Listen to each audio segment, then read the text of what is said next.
¿Alguna vez ha sentido o se ha sentido bien porque alguien lo ayude o lo defienda o lo aconseja en un momento de aflicción? Esos momentos de dolor, de dificultad en que nos sentimos ahogados o desesperados.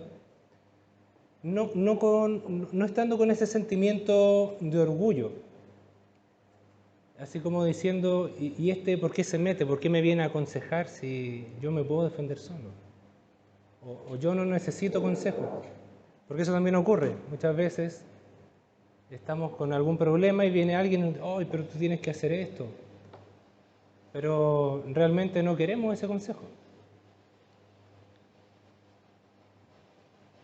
Yo estoy hablando de ese amigo que te aconseja, que te defiende, que saca la cara para prestarte ayuda cuando ni tu orgullo ni nada te queda para defenderte.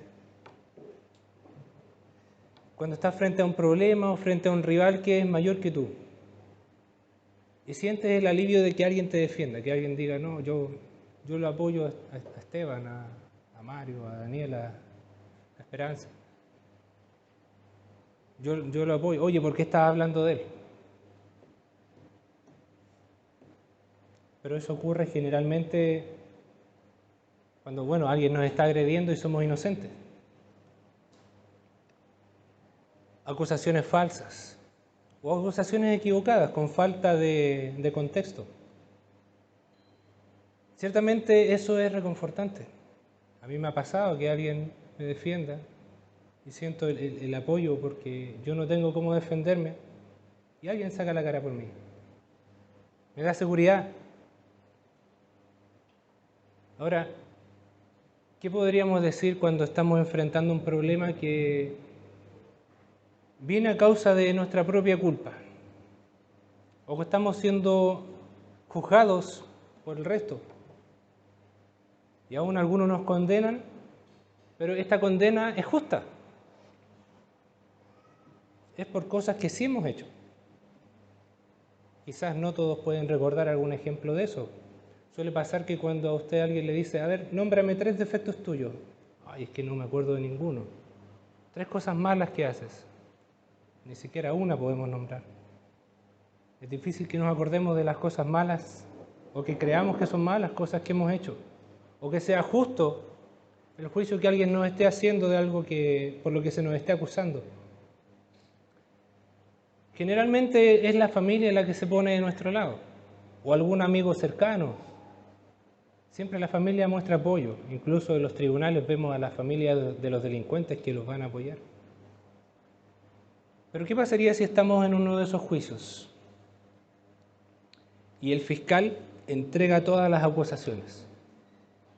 Y todas las acusaciones son ciertas. Y el juez que está frente a nosotros considera las evidencias y valida que somos culpables. Ni aun la familia se atreve a defendernos. Ni mucho menos creo que nadie se haría cargo de nuestra condena. Un abogado es lo único que podríamos tener a nuestro lado. Pero ningún abogado, aparte de defendernos por el compromiso laboral, va a pagar por nuestra causa. Se encarga de presentar la defensa y se retira. Más allá de intentar atenuar nuestra condena con salidas legales, buscando menos perjuicio, solo estaría a nuestro lado hasta que termine el juicio. Bueno, hoy quise seguir viendo la primera carta de Juan, cómo Juan nos presenta a Jesucristo como nuestro abogado, como el pagador por nuestra condena merecida. Y en primer lugar quisiera que recordemos el contexto de esta carta. Como antes había mencionado en otros sermones previos a este, Eh, Creemos ciertamente que Juan fue el que escribió esta carta, no porque diga el título, sino que por los historiadores y por los sucesores de los apóstoles y los que dijeron ser discípulos de Juan, citaron esta carta y nombraron a Juan como el autor. Juan, estando ya en avanzada edad, y se dirigía a una iglesia que parecen ser personas cercanas. Los trata con delicadeza, les dice, hijitos míos, al comienzo del capítulo 2. Y el punto o el momento en el que se estima que se escribió esta carta, Juan ya estaba anciano, se cree que fue alrededor del año 90 después de Cristo. Y se cree también que estaba dirigida a la iglesia en Éfeso, una iglesia que Juan habría estado pastoreando unos 20 años antes. ¿Y cuál era el propósito de escribirle a estas personas? Éfeso estaba en el corazón de lo que era Grecia, del Asia Menor. Y podemos ver que hay varias cosas que decantan en este pasaje que acabamos de leer. Si se fijaron, yo conecté el capítulo 1 con el capítulo 2, porque realmente no hay una separación entre estos dos capítulos. Sabemos que los versículos y la división de capítulos no son inspirados, sino que esto fue algo que se añadió en el siglo XIII. Y es porque Juan viene hablándole a la iglesia acerca del pecado, viene advirtiéndole acerca de falsos maestros. Había falsedades y herejías que habían sido propagadas por personas que eran filósofos griegos, que se afirmaban en la filosofía del gnosticismo y el docetismo. Una de las herejías que afirmaban era que Cristo no vino realmente en carne, que Cristo en espíritu se encarnó y salió antes de ir a la cruz, por ejemplo. Era una de las herejías y las mentiras que estaban hablando. Por eso Juan, al inicio de esta carta, dice lo que era desde el principio, lo que hemos oído, lo que hemos visto con nuestros ojos, lo que hemos contemplado y palpado en nuestras manos tocante al verbo de vida. Capítulo 1, versículo 1. O sea, Juan se refiere a que él lo vio, lo escuchó, lo tocó, lo abrazó.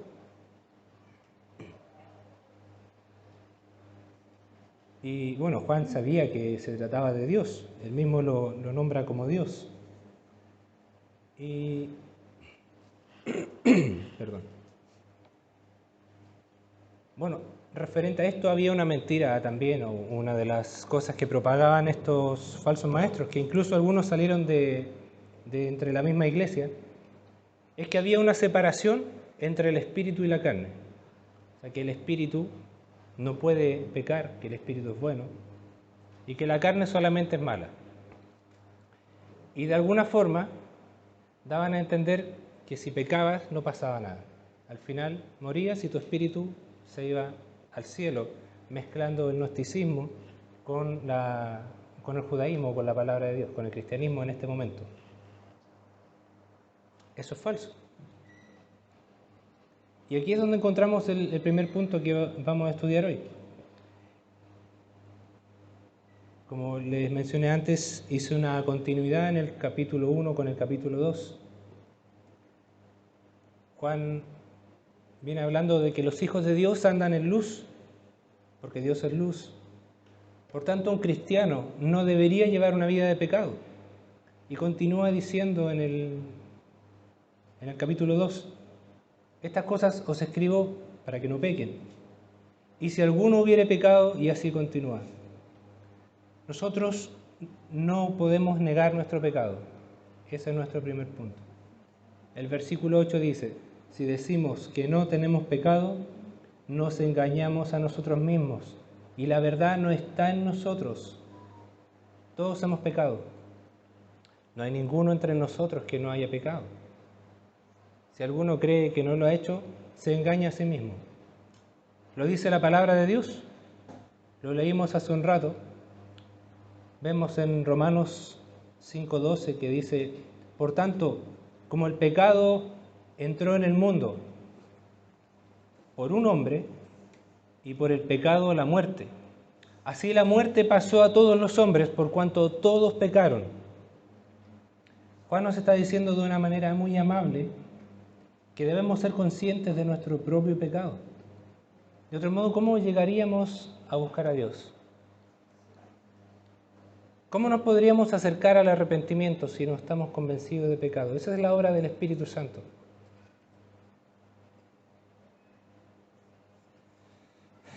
Y aquí deberíamos detenernos y examinarnos. Hermano, ¿crees que has pecado? Hermana.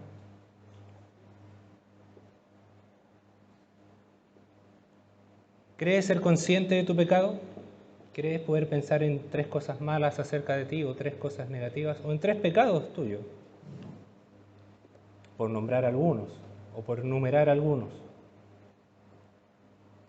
La Biblia lo dice innumerables veces.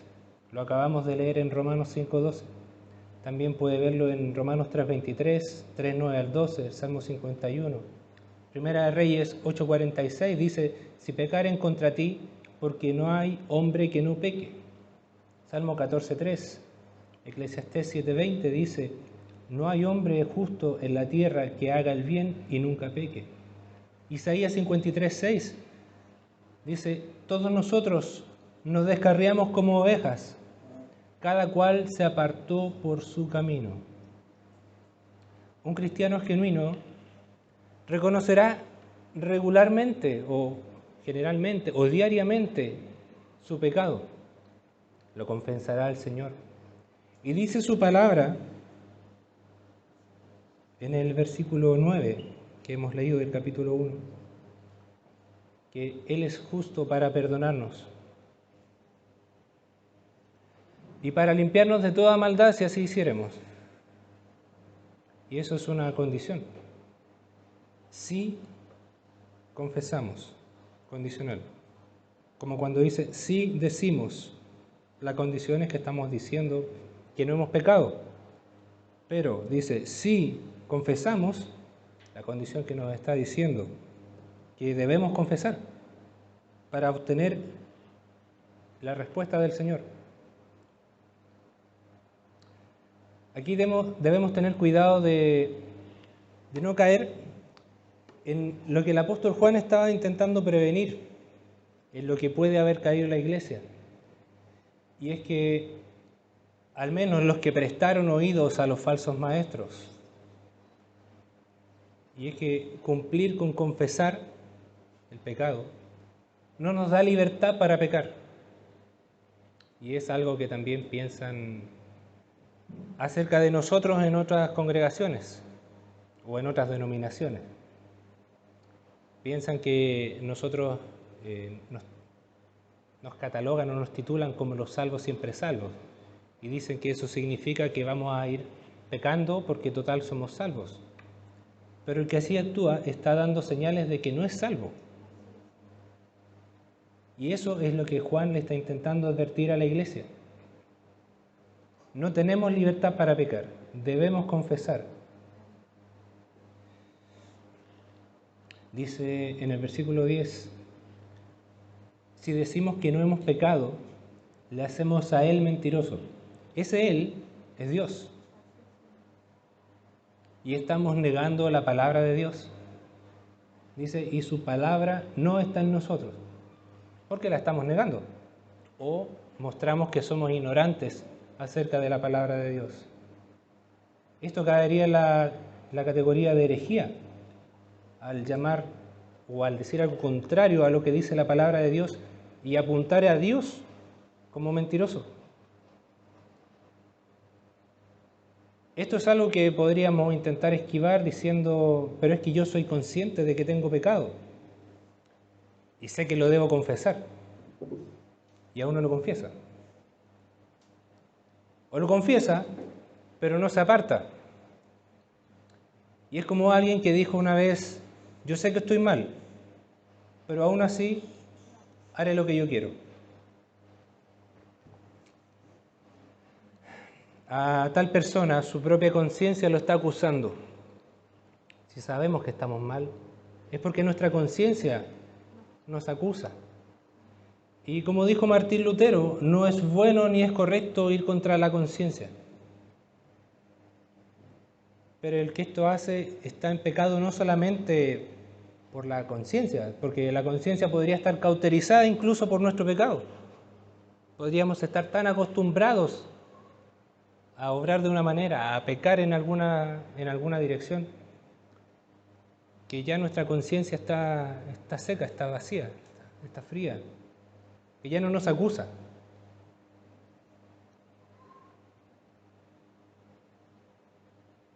Pero cuando tu conciencia es contrastada con la palabra de Dios y ves que tu conciencia te dice lo mismo que te dice la palabra de Dios, pero tu voluntad te dice que hagas lo contrario, porque tu orgullo generalmente te domina o me domina, entonces le estamos diciendo a Dios, no me importa lo que digas, voy a hacer lo que yo quiero.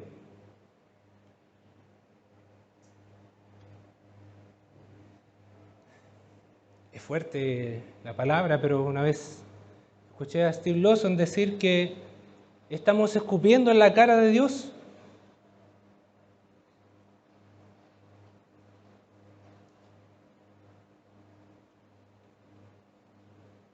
Perdónanos, Señor. Le estamos diciendo, no me importa lo que has dicho y lo que has hecho. Entonces Juan no solamente está contrastando estas herejías, lo que se decía acerca de Cristo, sino también acerca de la gravedad del pecado y la falta del arrepentimiento. Por otro lado, también vemos en el versículo 1 del capítulo 2, que lo dice claramente, Juan está transmitiendo su propósito, cuando les dice, hijitos míos, estas cosas os escribo para que no pequéis. ¿Que no pequéis cómo? Creyendo o divulgando cosas equivocadas acerca de Cristo, en primer lugar. Juan no pierde tiempo señalando las herejías. Hay personas que les gusta estudiar las falsas doctrinas para conocerlas y después tener cómo refutarlas. Pero Juan no pierde tiempo en eso. Juan se aboca directamente a aclarar lo que es la verdad.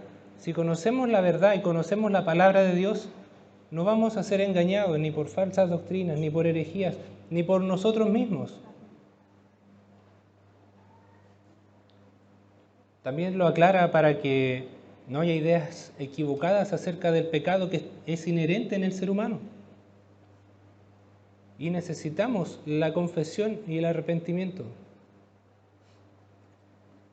Luego vemos que Juan les da el consuelo, porque después de repasar el asunto del pecado, vuelve a mencionar al protagonista de la carta.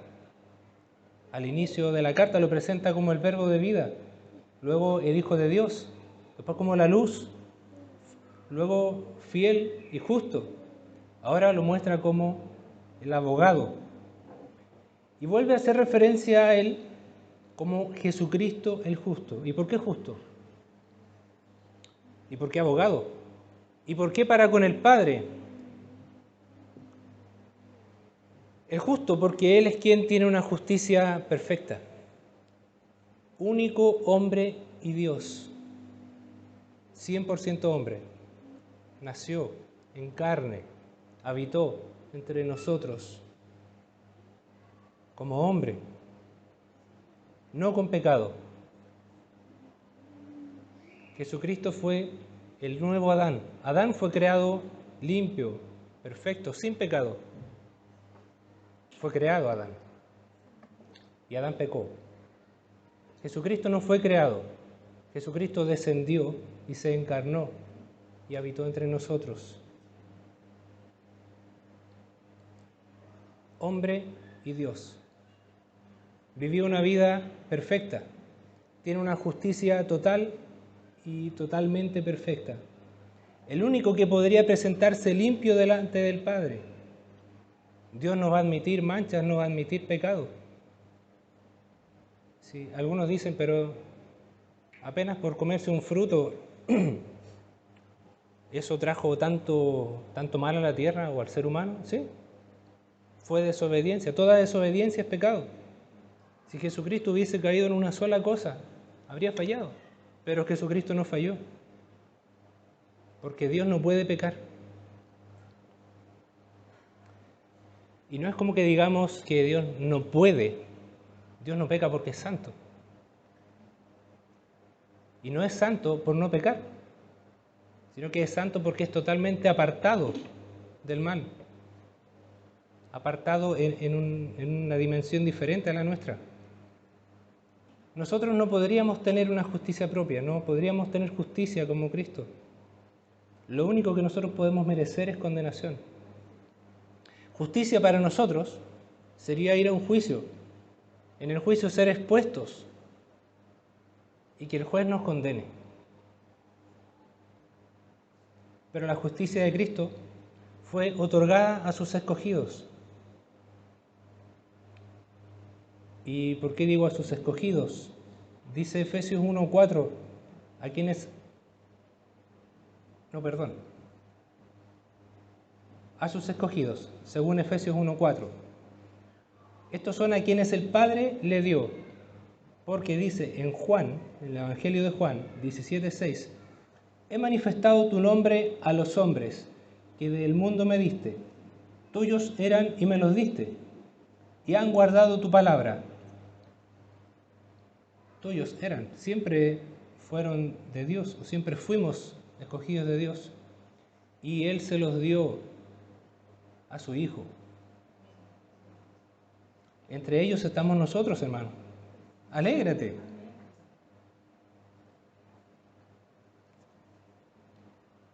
Y dice ahí mismo en Juan 17, en el versículo 11, y ya no estoy en el mundo, mas estos están en el mundo. Y yo voy a ti, Padre Santo, a los que me has dado, guárdalos en tu nombre, para que sean uno. Así como nosotros, cuando estaba con ellos en el mundo, yo los guardaba en tu nombre. A los que me diste, yo los guardé.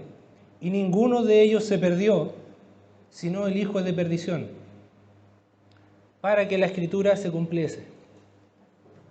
O sea, el Señor Jesucristo está orando al Padre, pidiéndole por sus discípulos, pero además por todos aquellos que habrían de venir.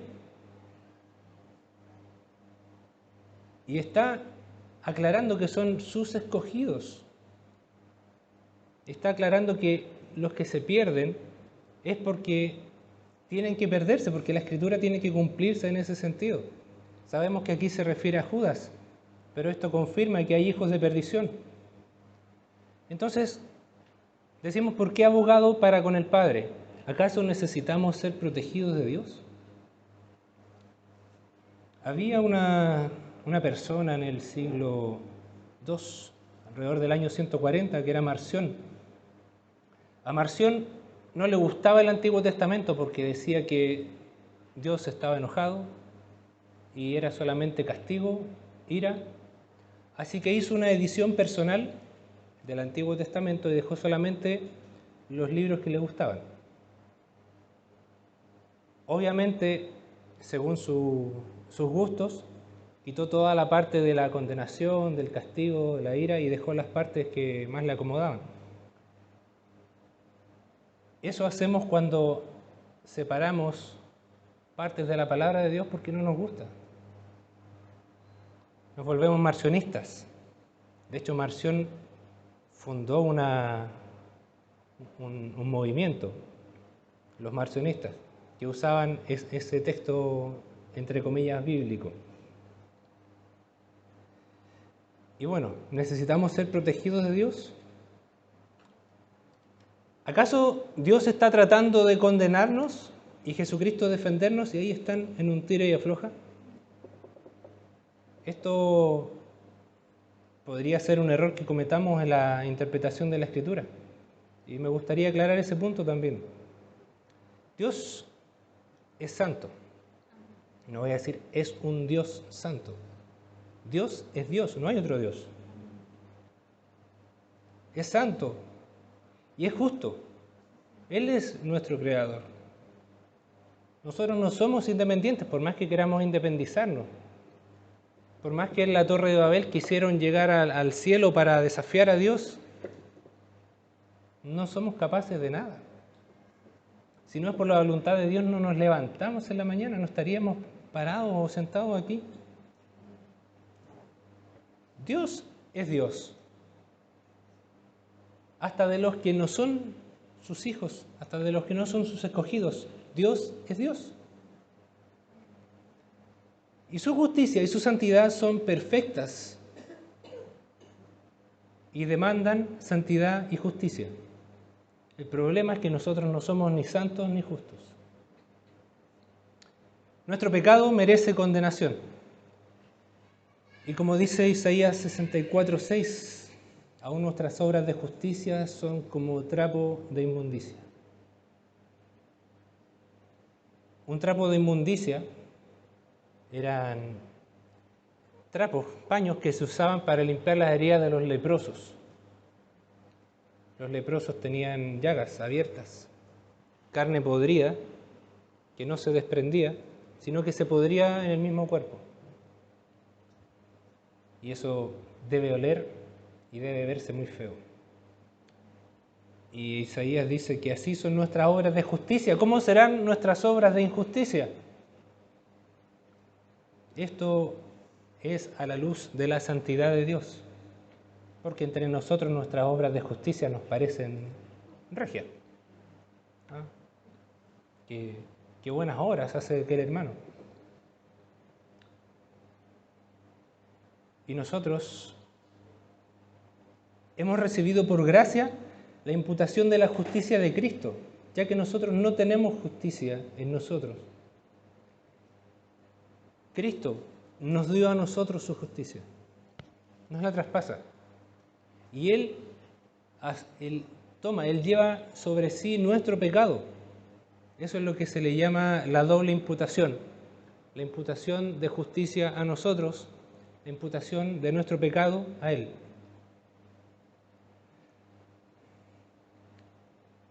Lo dice Isaías 53:6. Que también lo habíamos leído, todos nosotros nos descarriamos como ovejas, cada cual se apartó por su camino. La segunda parte dice, mas Jehová cargó en él el pecado de todos nosotros. Y también dice la Escritura que Dios el Padre nos dio a su Hijo unigénito para pagar por su propia demanda de justicia. Una justicia que es perfecta y eterna. Esto es inalcanzable para cualquier ser humano. ¿Y por qué todo esto es así? Así lo hizo Dios. Nuestro adversario no es el Padre. El Padre nos dio a su Hijo. Y dice que por amor nos dio a su Hijo.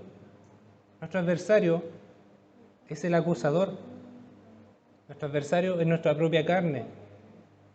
Ese es el verdadero enemigo. Nos acusa delante del Señor y pide nuestro castigo. Nos pone tropiezos, nos acusa. Y también nos induce a dudar de nuestra salvación o de la eficacia de Cristo para salvarnos. Pero no es solo que por el adversario nosotros pequemos. No debemos culpar al diablo. Hay gente que dice, no, el diablo metió la cola en cosas que cometen a veces algunos creyentes. El diablo no es culpable de todos nuestros pecados, o incluso puede que no sea culpable de la mayoría de nuestros propios pecados. Somos nosotros mismos. Pecamos porque somos pecadores, así como el mentiroso miente porque es mentiroso. Mentir no lo hace mentiroso. Es mentiroso y por eso miente. El que peca lo hace porque es pecador. Póngale el subtítulo que corresponda, según su vida, como yo lo hago con la mía. Soy mentiroso. Y no sé si podría nombrar algún pecado en el que no haya caído.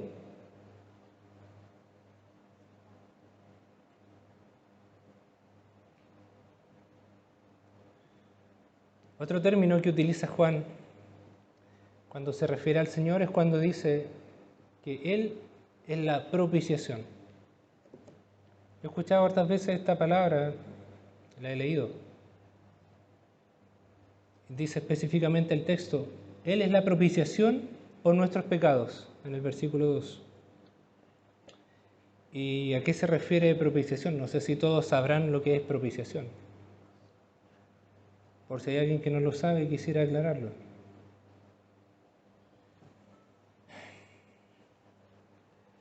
La propiciación es algo que, bueno, para nosotros no es una palabra común. No vamos así al registro civil y hablamos, necesito una propiciación, un certificado de propiciación. No es una palabra que la leamos fuera de la Biblia, que la escuchemos fuera de un sermón. Pero para un judío del siglo I era una palabra que ellos entendían y conocían claramente y tenía un valor muy importante. El propiciatorio es la cubierta del arca. No sé si han visto alguna vez alguna imagen o algún dibujo, una representación del arca del pacto, el arca que hizo Moisés. Es una cajita que está cubierta de oro y tiene una tapa, y la tapa tiene unos querubines que están así mirándose hacia adelante. Esa tapa es el propiciatorio. Y bueno, el arca la hizo Moisés por la orden de Dios, y ahí fue donde puso las tablas de la ley y las escrituras que Dios le fue revelando a Moisés, el Génesis, el Éxodo, el Levítico, el Deuteronomio. Y dice en Éxodo 25, del 19 al 21, harás pues un querubín a un extremo y un querubín en el otro extremo. De una pieza con el propiciatorio harás los querubines en sus dos extremos. O sea, era completamente una pieza, la cubierta y los querubines. Y los querubines extenderán por encima las alas, cubriendo con sus alas el propiciatorio, sus rostros el uno enfrente del otro, mirando al propiciatorio, los rostros de los querubines. Y pondrás el propiciatorio encima del arca, y en el arca pondrás el testimonio que yo te daré, o sea, las tablas de la ley y las escrituras, los rollos que habían sido escritos. ¿Qué se hacía con el propiciatorio? Dice en Levítico 16:15. Después degollará el macho cabrío en expiación por el pecado del pueblo y llevará la sangre detrás del velo. Estaba el tabernáculo, que era una carpa muy grande, que adentro tenía unas carpas más chicas, y adentro estaba el lugar santísimo, que estaba separado por el velo. Dice, llevará la sangre detrás del velo. Adentro o detrás del velo estaba el propiciatorio, y hará de la sangre como hizo con la sangre del becerro, y la esparcirá sobre el propiciatorio y delante del propiciatorio. Así, dice el versículo 16, así purificará el santuario. Bueno, esta palabra purificar es la palabra kafar en hebreo. Esa palabra significa cubrir, después lo vamos a revisar. El sumo sacerdote tenía que tomar la sangre del sacrificio y tenía que salpicarla y esparcirla por encima del propiciatorio. Y viene Juan diciendo que Jesús es la propiciación. Y esto era con el fin de cubrir. En otras versiones se traduce también como expiación o purificación. Y se refiere a cubrir los pecados del pueblo. Y esta palabra cubrir es la misma que usa la Escritura en Génesis, cuando Dios manda a Noé a construir el arca, mire, también un arca, a construir el arca y cubrirla, kafar, de brea, para protegerla. Bueno, esto es como pintar. Entonces, esa propiciación que se hacía en el tabernáculo cubría el pecado. Esto era como aplicar pintura sobre la pared sucia. Una pared llena de manchas y aceite y usted le pone pintura. Algo así Es como se interpreta la propiciación en aquel momento. Pero aquí tenemos a Jesucristo. Y veamos lo que dice Juan el Bautista, no este Juan, sino que el Bautista, acerca de Jesús. En el Evangelio de Juan, capítulo 1, versículo 29, dice: el siguiente día vio Juan a Jesús que venía a él y dijo: he aquí el Cordero de Dios. Cordero como el caso del sumo sacerdote que hacía el sacrificio. Y dice que quita el pecado del mundo. Y este quitar no es cubrir. Esta palabra quitar es literalmente levantar, sacar, llevarse lejos. Así se entiende esa palabra o se traduce. Nosotros mismos no podemos limpiar, ni siquiera podemos cubrir nuestro propio pecado. Eso lo hacían con derramamiento de sangre. Y aunque derramáramos sangre, eso no nos serviría para estar aptos delante de Dios. Sin la sangre de Cristo no hay remisión de pecados. O sea, no hay otra forma de quitarlo. Él es la propiciación. Bueno, entonces vimos lo que era el propiciatorio. Leímos que Cristo es la propiciación por nuestros pecados. O sea, el acto mediante el cual se apacigua o se satisface la ira de Dios por los pecados del hombre.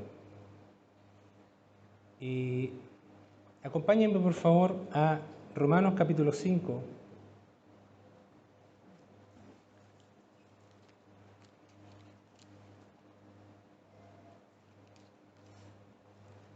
De los versículos 9 al 11.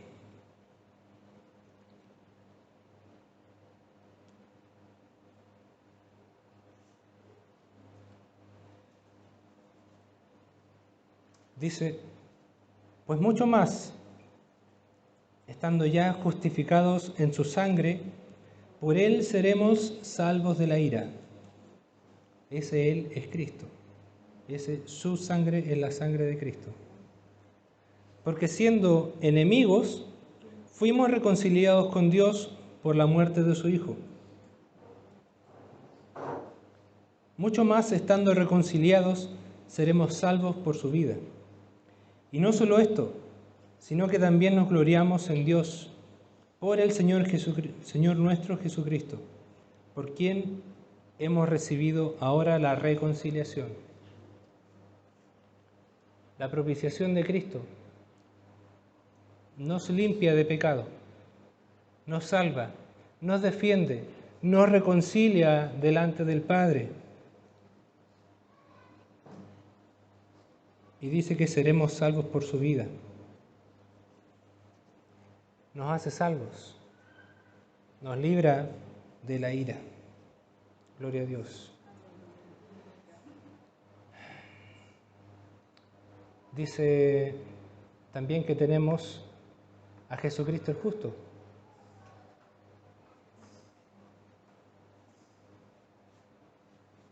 Se movió esto. Bien. Y la palabra aquí que se usa para traducir como abogado, en otros pasajes también se usa como consolador. Entre sus significados está el que consuela, el que levanta, el que revive. Este es nuestro Señor Jesús.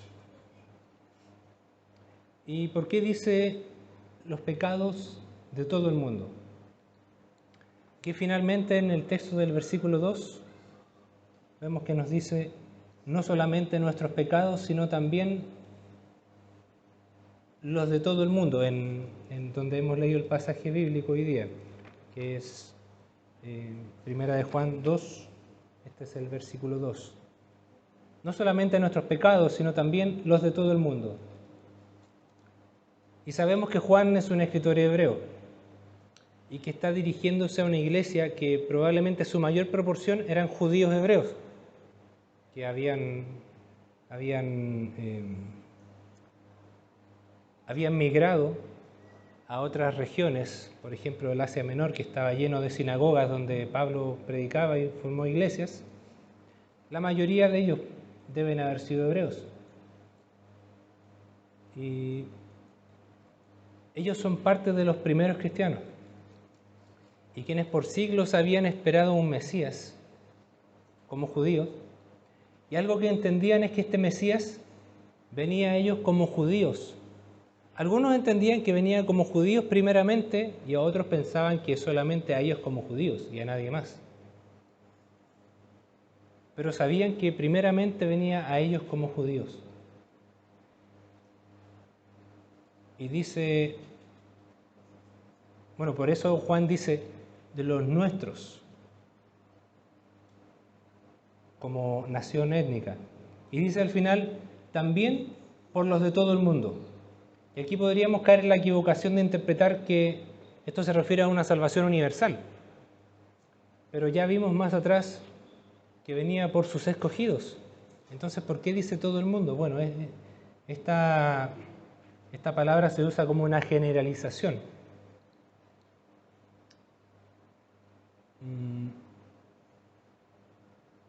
Hay personas que enseñan que, bueno, la hipergracia, que sin importar lo que hagamos, algo muy parecido al gnosticismo, al final, si solamente con decir que Jesús es el Señor, somos salvos, no hace falta ni siquiera arrepentirnos.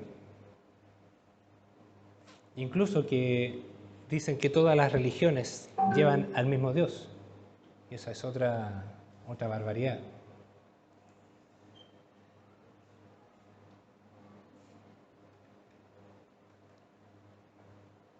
Lo que nos enseña la Escritura y a lo que Juan se refiere es al mundo en términos generales. No está especificando que todo el mundo sea salvo de esta manera.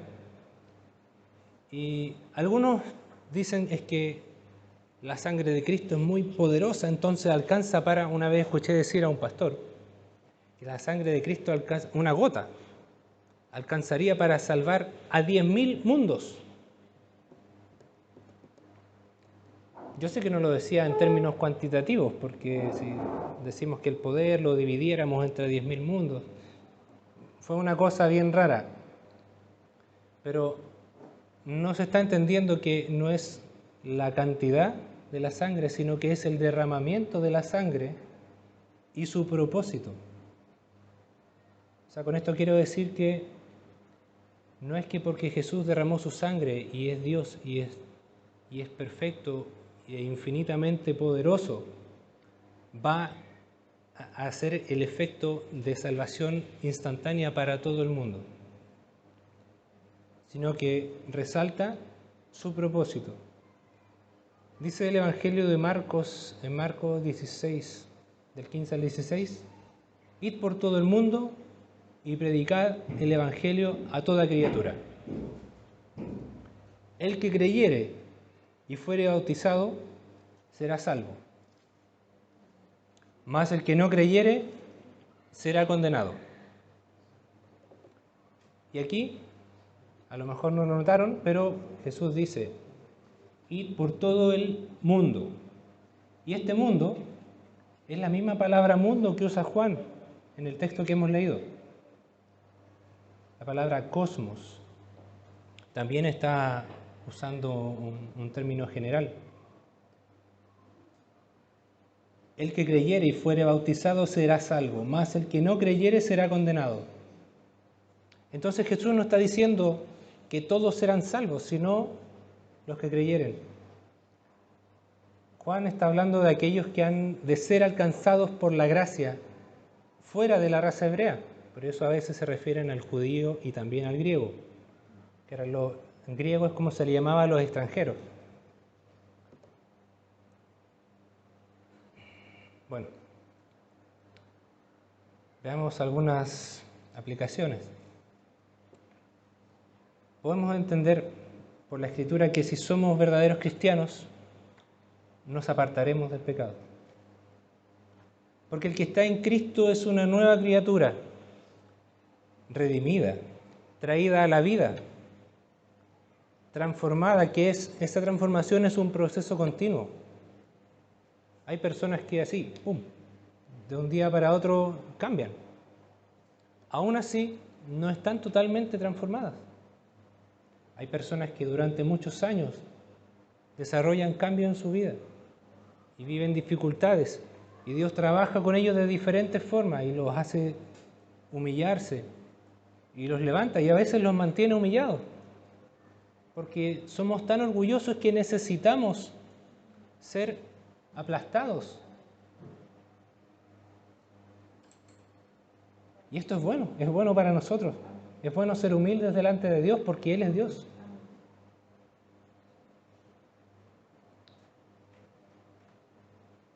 Y bueno, nuestra transformación completa puede llegar únicamente tras nuestra muerte, nuestra partida de esta tierra, o por la transformación total que hará el Señor en su venida. También vemos que el Señor Jesucristo, como sumo sacerdote, como el sumo sacerdote presentaba el sacrificio y presentaba la sangre y la esparcía, Jesucristo es nuestro sumo sacerdote. Él dio su propia sangre como propiciación. Jesucristo cumple todos los roles, carga nuestros pecados, nos defiende de la condenación, intercede por nosotros. Nosotros deberíamos tener una gratitud gigantesca.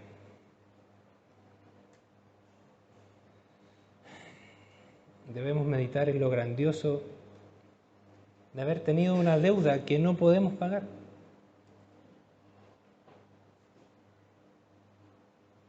Cometimos una infracción o unas infracciones, muchas infracciones. Y tenemos una cuenta tan grande que es imposible pagarla de alguna forma. Pero la buena noticia es que un día Dios vino a la tierra, se encarnó y vivió una vida perfecta para pagar por nuestra deuda.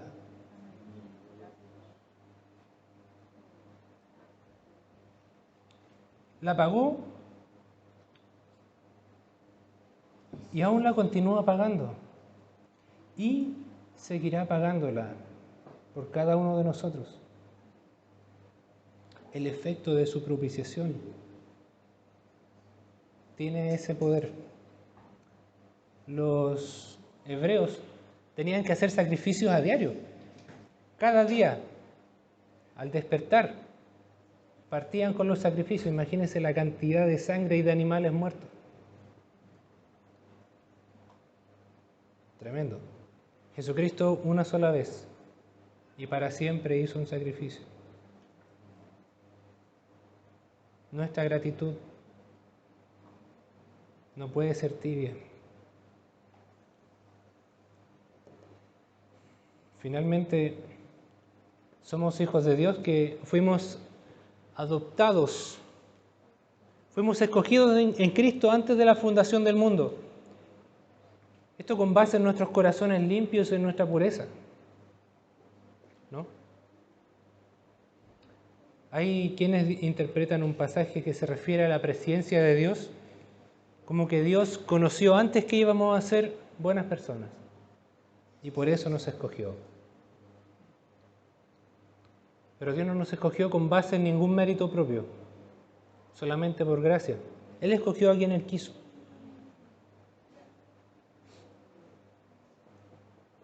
Cristo ha dicho que el Padre le dio a sus escogidos y que nadie los puede quitar de su mano. Nadie se perderá excepto los hijos de perdición, ya que el hecho de que se perdiera un escogido, eso sí haría ineficaz la salvación de Cristo. Haría que todo lo que nosotros creemos fuera falso, haría que el Evangelio fuera falso. Si Cristo no murió por los pecados y con esto nos dio la seguridad de ser salvos por su obra completa, si no es suficiente, si hay posibilidad de que yo me pierda,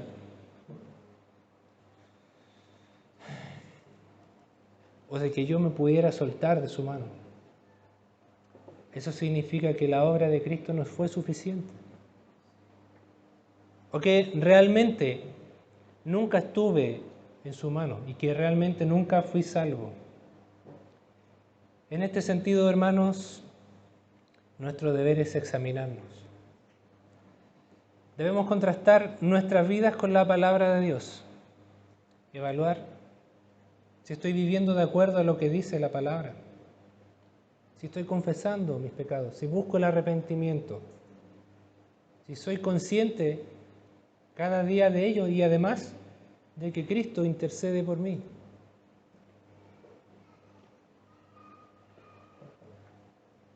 Tengo que evaluar si estoy viviendo como un camaleón, como decía la palabra hace un par de semanas atrás. Si es que me transformo en creyente y me veo como un creyente aquí y soy una persona distinta en mi trabajo o en la calle.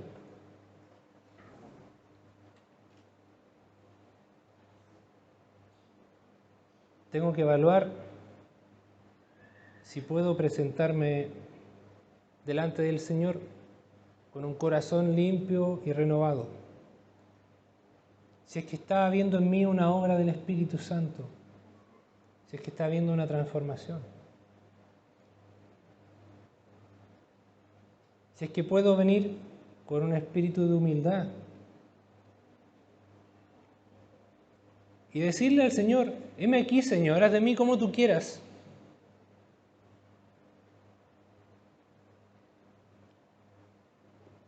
Si es que no, si aún no lo has conocido, si no has recibido esta gracia, o si no has experimentado la salvación, si no has conocido el regalo del Señor, si no tienes convicción de pecado, si no hay arrepentimiento en tu vida, entonces clama al Señor.